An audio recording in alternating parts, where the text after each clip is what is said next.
Students time ತುಂಬ ಕಡಿಮೆ ಇದೆ, ಯಾಕಂದರೆ ಅಗ್ರಿಕಲ್ಚರ್ ಪ್ರಾಕ್ಟಿಕಲ್ ಎಕ್ಸಾಮ್ ಡೇಟ್ ಕೂಡ ಅನೌನ್ಸ್ ಆಗಿದೆ. ಏಪ್ರಿಲ್ 29 ತಾರೀಕು ಅಗ್ರಿಕಲ್ಚರ್ ಪ್ರಾಕ್ಟಿಕಲ್ ಎಕ್ಸಾಮ್ ಇದೆ. ಹಾಗಾಗಿ ಡಾಕ್ಯುಮೆಂಟ್ಸ್ಗಳನ್ನ ನೀವು ಬೇಗ ರೆಡಿ ಮಾಡ್ಕೋಬೇಕಾಗ್ತದೆ. ಡಾಕ್ಯುಮೆಂಟ್ಸ್ಗಳನ್ನ ಅಪ್ಲೋಡ್ ಮಾಡಲಿಕ್ಕೂ ಕೂಡ ಇವರು ಒಂದು ಲಿಂಕನ್ನು ಪ್ರೊವೈಡ್ ಮಾಡಿದ್ದಾರೆ.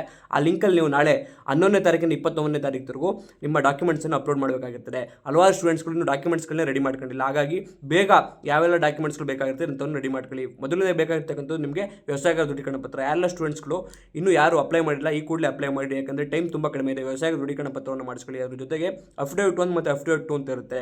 ಅಫಿಡವಿಟ್ 1 ಯಾರ್ಯಾರು ಮಾಡಿಸ್ಬೇಕಂದ್ರೆ ಯಾರೆಲ್ಲ ಸ್ಟೂಡೆಂಟ್ಸ್ಗಳಿಗೆ ಅಥವಾ ಅವ್ರ ಪೇರೆಂಟ್ಸ್ಗಳಿಗೆ ಕೃಷಿಯಿಂದ ಮಾತ್ರ ಆದಾಯ ಬರ್ತದೆ, ಕೃಷಿ ಮಾತ್ರ ಆದಾಯ ಮೂಲ ಆಗಿರ್ತದೆ ಅಂಥವ್ರು ಅಫಿಡವಿಟ್ 1 ಮಾಡಿಸ್ಬೇಕಾಗ್ತದೆ. ಮತ್ತು ಕೃಷಿ ಬಿಟ್ಟು ಬೇರೆ ಮೂಲಗಳಿಂದ ಗೌರ್ಮೆಂಟ್ ಆಗಿರ್ಬೋದು ಮತ್ತು ಪ್ರೈವೇಟು ಒಂದು ಬಿಸ್ನೆಸ್ ಆಗಿರ್ಬೋದು ಅದರಿಂದ ಆದಾಯ ಬರ್ತಾ ಇರ್ತಕ್ಕಂಥ ವಿದ್ಯಾರ್ಥಿಗಳು ಪೋಷಕರು ಅಫಿಡವಿಟ್ 2 ಮಾಡಿಸ್ಬೇಕಾಗ್ತದೆ. ಮತ್ತು ಅಫಿಡವಿಟ್ ಮಾಡಿಸ್ತಕ್ಕಂಥ ಸಂದರ್ಭದಲ್ಲಿ ಫಸ್ಟ್ ಪಾರ್ಟಿ ಬಂದ್ಬಿಟ್ಟು ಸ್ಟೂಡೆಂಟ್ ನೇಮ್ ಕೊಡಿ, ಸೆಕೆಂಡ್ ಪಾರ್ಟಿ ಬಂದ್ಬಿಟ್ಟು ಯಾವ ಯೂನಿವರ್ಸಿಟಿ ಎಲ್ಲಿ ನೀವು ಎಕ್ಸಾಮ್ ಬರೀತಾ ಇರ್ತೀರಲ್ಲ ಆ ಎಕ್ಸಾಮ್ ಸೆಂಟರ್ ಯಾವ ಯೂನಿವರ್ಸಿಟಿ ಅಂತ ಬರುತ್ತಲ್ಲ ಅವ್ರನ್ನ ಸೆಕೆಂಡ್ ಪಾರ್ಟಿ ಕೊಡಬೇಕಾಗ್ತದೆ. ಮತ್ತು CET ಹಾಲ್ ಟಿಕೆಟ್ ಬೇಕಾಗ್ತದೆ. ಅದ್ರ ಜೊತೆಗೆ ವಂಶವೃಕ್ಷವನ್ನು ಮಾಡಿಸ್ಕೊಳ್ಳಿ. ಇಷ್ಟು ಡಾಕ್ಯುಮೆಂಟ್ಸ್ಗಳನ್ನ ರೆಡಿ ಮಾಡ್ಕೊಂಡು ನೀವು ಏಪ್ರಿಲ್ 11ನೇ ತಾರೀಕಿಂದ 21ನೇ ತಾರೀಕು ಒಳಗಡೆ ಏನು KAES ಒಂದು ಲಿಂಕ್ ಪ್ರೊವೈಡ್ ಮಾಡಿದ್ರೆ ಆ ಲಿಂಕಲ್ಲಿ ಅಪ್ಲೋಡ್ ಮಾಡಿ.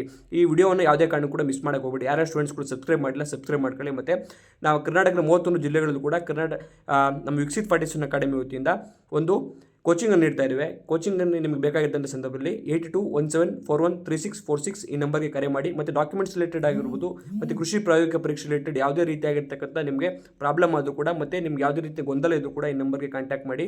ನಾವು ದೇಶದ ಪ್ರತಿಷ್ಠಿತ ಕೃಷಿ ವಿಶ್ವವಿದ್ಯಾಲಯದಲ್ಲಿ ಓದ್ತಾ ಇರ್ತಕ್ಕಂಥ ವಿದ್ಯಾರ್ಥಿಗಳಿಂದ ಒಂದು ಮಾರ್ಗದರ್ಶನ ನೀಡ್ತಕ್ಕಂಥ ಕೆಲಸವನ್ನು ಮಾಡ್ತಾ ಇದ್ದೇವೆ. ಧನ್ಯವಾದಗಳು. ಮತ್ತು ಯಾರೆಲ್ಲ ಸ್ಟೂಡೆಂಟ್ಸ್ಗಳು ಸಬ್ಸ್ಕ್ರೈಬ್ ಮಾಡಿದ್ರೆ ನೋಡ್ಕೊತಾ ಇದ್ದಾರೆ ಈ ಕೂಡಲೇ ಸಬ್ಸ್ಕ್ರೈಬ್ ಮಾಡಿ. ಮತ್ತು ಈ ವಿಡಿಯೋನ ಯಾರೆಲ್ಲ ಸ್ಟೂಡೆಂಟ್ಸ್ಗಳು ಅಗ್ರಿಕಲ್ಚರ್ ಪ್ರಾಕ್ಟಿಕಲ್ ಎಕ್ಸಾಮ್ ಬರೀತಾ ಇದ್ದಾರೆ ಈ ಕೂಡಲೇ ಶೇರ್ ಮಾಡಿ, ಯಾಕಂದರೆ ಟೈಮ್ ತುಂಬ ಕಡಿಮೆ ಇದೆ. ಈಗ ಪ್ರತಿ ವರ್ಷ ಬೇರೆ ಟೈಮಲ್ಲಿ ಮೇ ತಿಂಗಳಲ್ಲಿ ಇರ್ತಾ ಇತ್ತು ಪ್ರಾಕ್ಟಿಕಲ್ ಎಕ್ಸಾಮ್, ಆದರೆ ಈ ವರ್ಷ ಬೇಗ ಅನೌನ್ಸ್ ಮಾಡಿದ್ದಾರೆ. ನಿಮಗೆ KCET